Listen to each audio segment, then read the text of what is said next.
Hi everybody, how are you doing this week? Welcome to my YouTube channel. I'm Evermwende Ikandi. My YouTube channel being Let's Heal with Evermwende Ikandi. I pick weekly topics that are basically psychological and put a bit of spiritual concepts, adding a bit of my life experiences, and where possible, we get other people to tell their story that are in line with the topic of the week.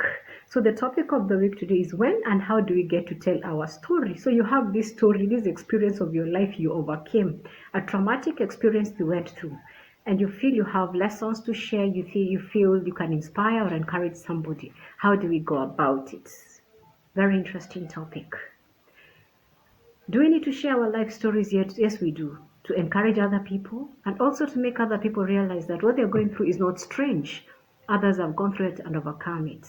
What are some of the reasons why people share their life stories? Of course, it's to encourage others, to inspire others. Sometimes we share our life stories to create awareness on issues that are happening in life, certain phenomena that are not phenomenon that are not normal, occurrences in life rather that are not normal.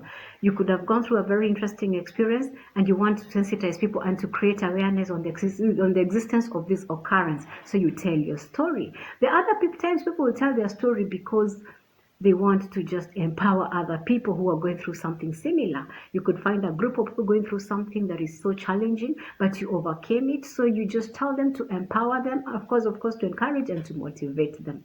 The other reason why people tell their story is to seek justice. There are people who might have gone through very traumatic experiences that only will get justice after the story is told out and it gets to the right ear, gets an ear hearing by the right person. Yes, the other reason why people share their stories for entertainment.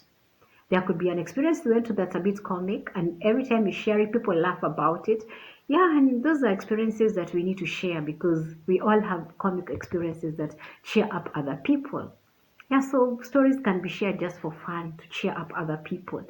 And I think I like those stories more where you tell us your life experiences that are just comical, we laugh about them, and we even become a meme maybe on social media. Yeah, so those are some of the reasons why people share their story.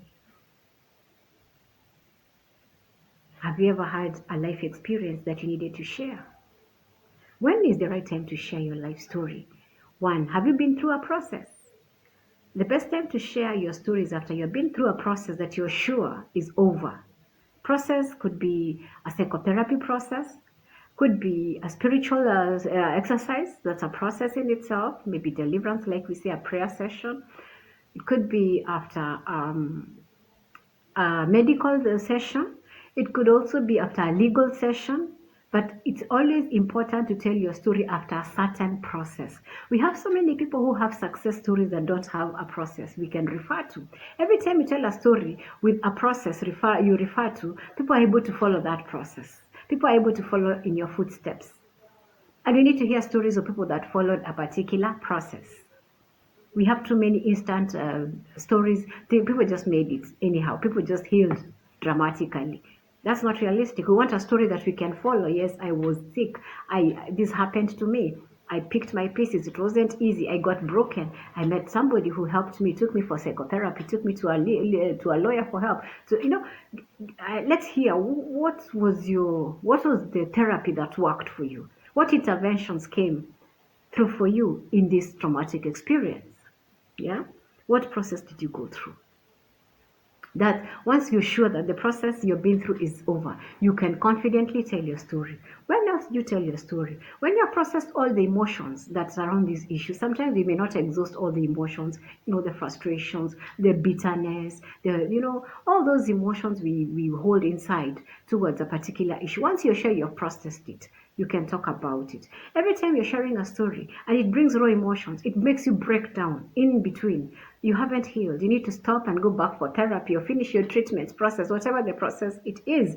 So you're ready to tell your story. If you can tell it from the beginning to the end without getting emotional, without breaking down in between, without getting carried away by, being overwhelmed by emotions. Of course, sometimes they're negative emotions. The memories, the very strong memories of what happened to you can deter you from being free being free to tell us your story.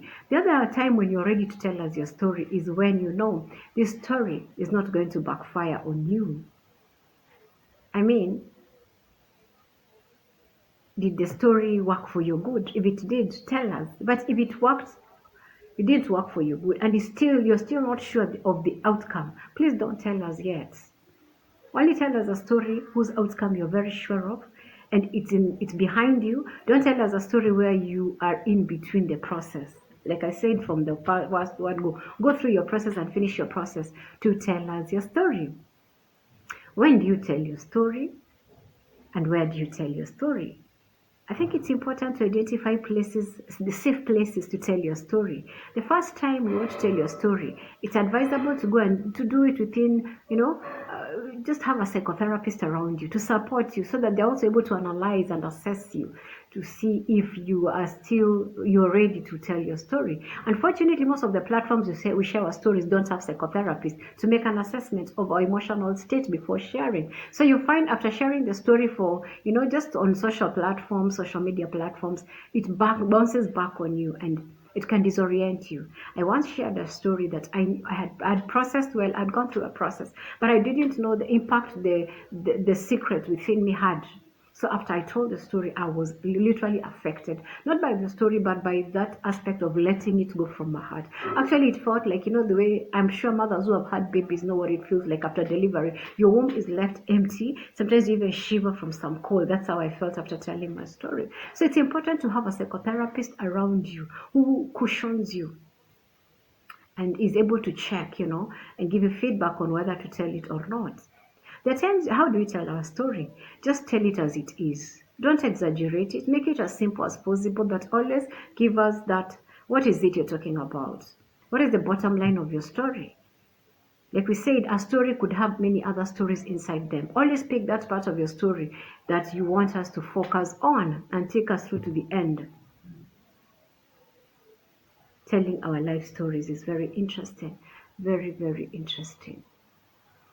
So are there times we have to mention names while telling stories? Is it okay to mention names? It might be okay, it might be not okay. It's always important to seek consent from the people we might have to mention names, people whose names we might have to mention in our stories. It's important to seek consent. Talk to if they are significant others, your family. Hey, I want to share my story. Can I mention some of you? Whoever is comfortable, mention them. Whoever is not comfortable, don't mention them. Only talk about people who are comfortable being mentioned in your story. There are times when you might have to say a story and not involve that person you're mentioning, especially where it could elicit a lot of hostility from that person. Just tell it. So long as you have processed it well, so long as you're not defaming anybody, tell it. And so long as you have healed and processed it well, please tell it. Yeah? And would you tell a story for money? Because we know people who are paid to tell their stories.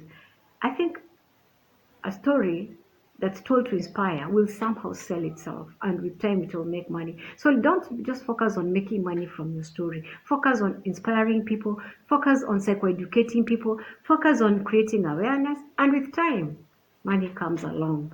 There are stories that you will tell with clean motives, and the money that comes is just surprising. That people have been driven by money, and by the end of the day, the people who tell you to tell their stories just for money, they don't consider your emotional states, and eventually it could backfire on you. So are you thinking of telling your life story? I look forward to hosting people in this channel who tell us their stories, but after processing their trauma, after processing their traumatic experiences.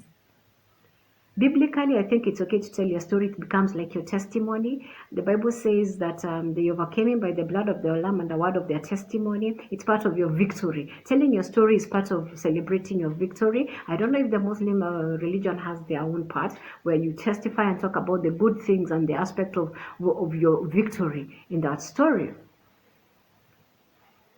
I think in closing, the Bible, let me refer to the Bible because I'm a Christian.